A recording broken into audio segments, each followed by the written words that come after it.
Hello judges, today I'm going to showcase my code. So my code has 5 options. The first option has 2 different outputs. So if I enter 1, and for the first output I will have to enter the name of a specific animal, in this case elephant, it shows me when I have to next feed the elephants. So if I enter option 1 and type in all, it shows me all the timings for the elephants. Now, if I enter option 2, it will let me add a new animal into the database. So in this case, I want to add a lion. I'll give it the timings 8:30. I'll give it the timing 12. Finally, I'll give it the timing 5:30. Now I enter 0.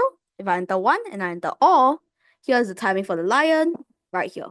So now, what if I wanted to change the dinner timing for the elephant? So I'll enter 3 and I'll enter elephant. Then I'll enter, let's say, 6:30. Then I'll enter 0. But now, the elephant will have 2 dinner timings right here. So that means I'll have to remove 1. So that's where option 4 comes into play.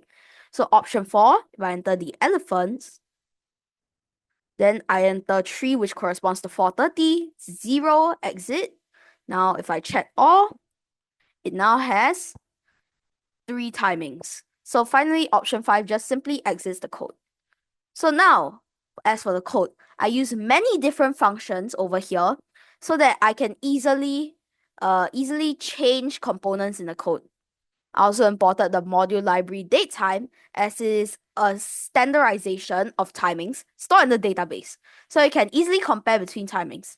Over here, I used animal.lower, and over here,